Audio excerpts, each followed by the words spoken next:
Rudianto, mahasiswa pendidikan biologi Universitas Maritim Raja Ali Haji. Baiklah teman-teman, kali ini saya akan berbagi video pembelajaran biologi sel tentang ribosom dan juga sintesis protein. Baiklah teman-teman, kita langsung saja ke pembahasannya. Baiklah teman-teman, langsung kita masuk ke pembahasan tentang ribosom dan juga sintesis protein tadi. Kita masuk ke sejarahnya.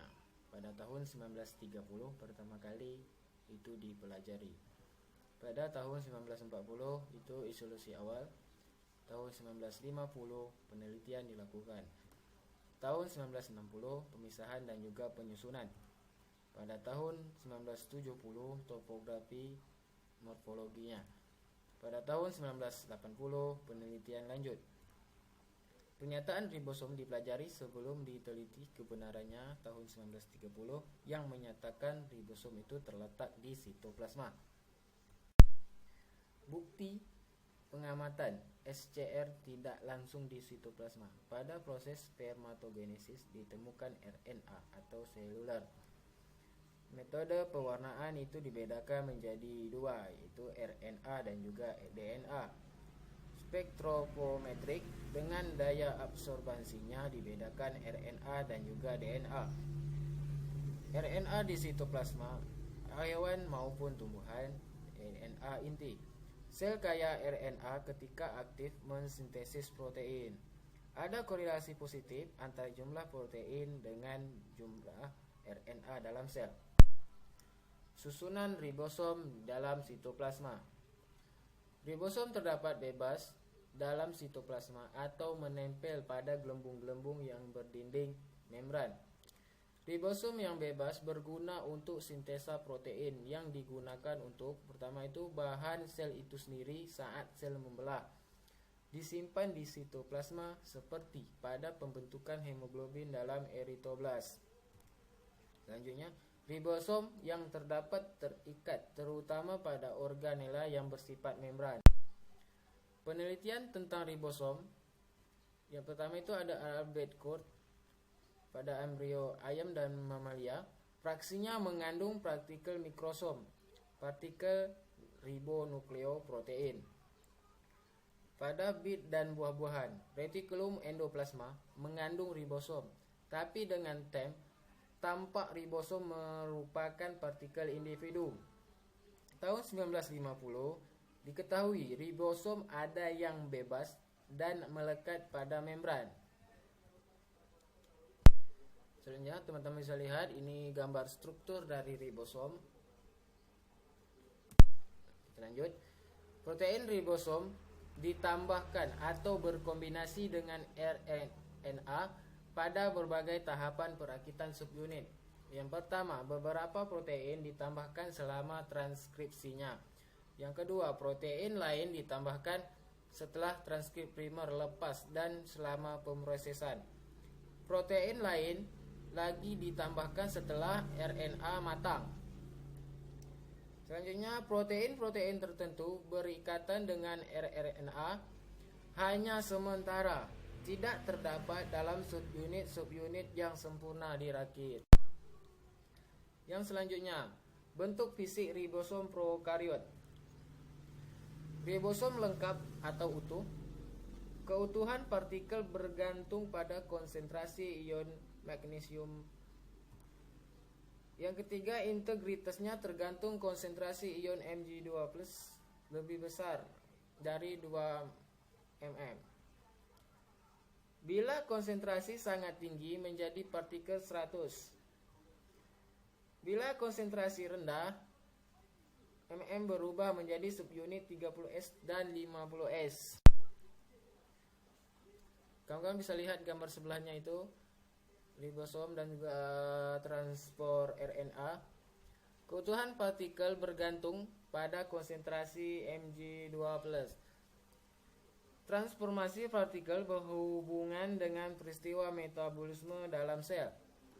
Dalam keadaan tidak aktif akan berasosiasi menjadi subunit 30S dan 50S. Ribosom mempunyai dua tempat berikatan. Yang pertama itu ada P site dan A site.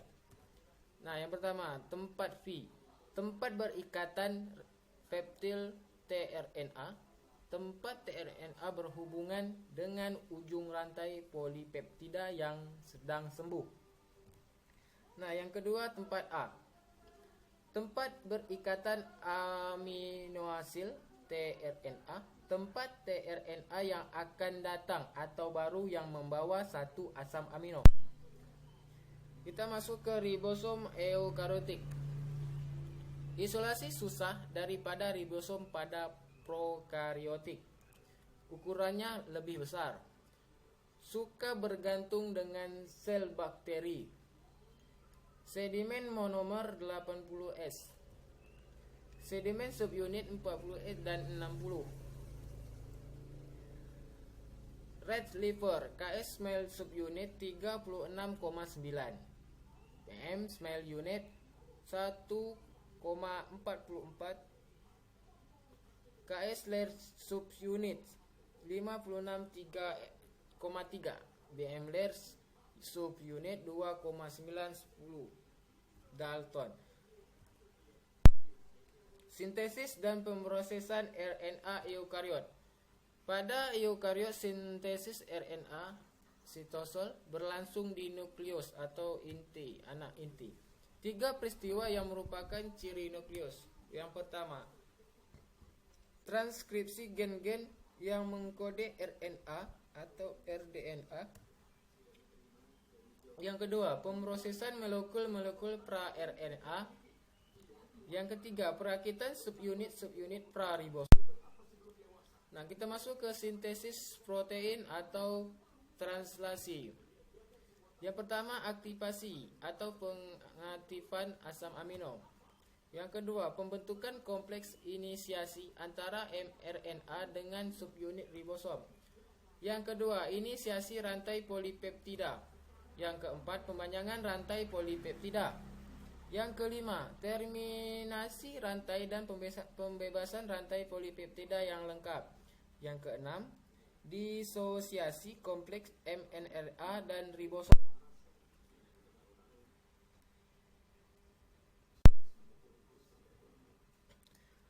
Poliribosom atau polisom.